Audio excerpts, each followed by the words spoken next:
Y ya estamos junto a nuestro editor de política, Antonio Ruiz, para hablar en detalle de lo que pasó hoy en la segunda cuenta pública del presidente Boric. Antonio, buenas noches. ¿Cómo estás, Daniel? Muy buenas noches. Una cuenta pública que comenzó con un buenos días a las 11 de la mañana con 20 minutos, pero el presidente se despidió con un buenas tardes, cuando el reloj marcaba las 2 de la tarde con 56 minutos. 3 horas 36 minutos. La cuenta pública se ha dicho más larga desde el regreso a la democracia. El récord anterior lo tenía, Antonio, el presidente Patricio Aylwin en 1993 con 3 horas y 10 minutos. Sí, veamos los récords que superó el presidente Gabriel Boric, ahí el presidente Patricio Aylwin desde el año 1993. Harto había que hablar en esa época en nuestro país. Y luego el propio Patricio Aylwin en 1990 había durado su cuenta pública 2 horas y 40 minutos, un récord que igualó, podríamos decir, Eduardo Frei en 1997.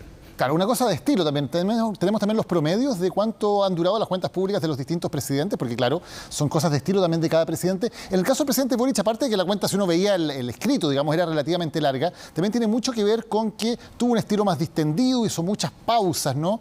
Para, por ejemplo, agradecer a algunas personas, para reaccionar a las reacciones que a su vez tenía el público, para saludar a algunas personas que estaban en el público. O sea, se alargó mucho más de lo que decía el papel del discurso. Sí, de ¿no? hecho, cuando él mismo se daba cuenta que su discurso se estaba prolongando, como que pedía las disculpas correspondientes al Congreso Nacional, decía no quiero abusar de su tiempo y bueno, inmediatamente el presidente Gabriel Boric, como vemos aquí en este promedio de las cuentas públicas, se inscribe ya como el presidente con más tiempo por promedio. Lleva solo 2 cuentas públicas, pero superó ya a Patricio Aylwin, quien tenía un promedio de 2 horas y 22 minutos, y a Eduardo Frei con 2 horas y 1 minuto en 6 cuentas públicas que le tocó a él. Eso en cuanto a la forma. En cuanto al fondo, claro, estuvo muy marcado, entre otras cosas del discurso, por la antesala de la conmemoración de los 50 años del golpe de Estado y la defensa que hizo el presidente, por ejemplo, de la ex convencional Elisa Loncón y del ministro de Educación Marco Antonio Ávila. También habló el presidente de acabar con lo que llamó el porfiado negacionismo.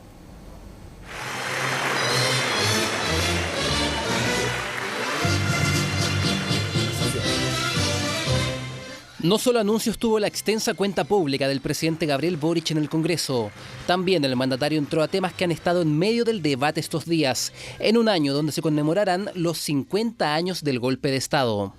Esta conmemoración nos debe ayudar a superar los tiempos de miedo y odio.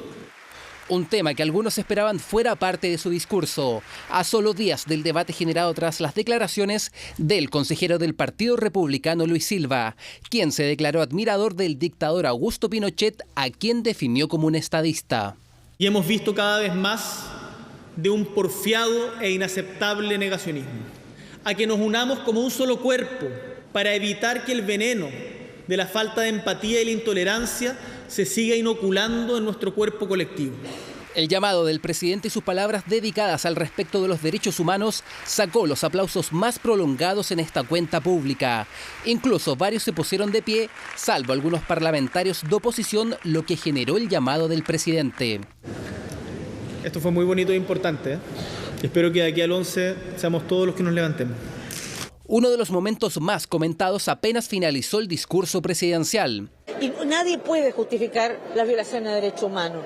Nadie puede justificar el que se justifique un golpe de Estado en Chile. No sé si estaba para la cuenta pública, yo creo que no. Ya lo comentó por Twitter, ahora lo hizo usando la cuenta pública. Es un llamado a todo el arco político, a toda la sociedad chilena, a defender la democracia, a defender los derechos humanos. Pudo haber tomado 2 caminos.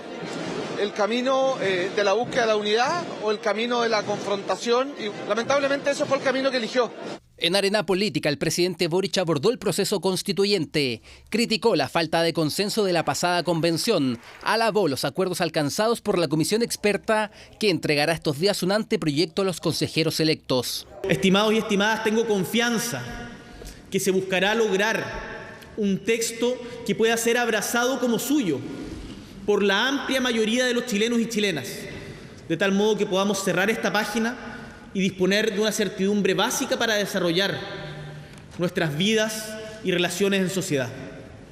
Otro momento fue cuando, enfático, golpeando con su dedo el podio, el presidente defendió a Elisa Loncón por la polémica por sus antecedentes académicos y también a su ministro de Educación, Marco Antonio Ávila, en el centro del debate estos días por la guía del Mineduc para niños de kinder sobre sexualidad afectiva. No es aceptable que se hostigue a una académica por ser mapuche. No es aceptable que un ministro tenga que dar explicaciones especiales respecto a una política pública por ser homosexual.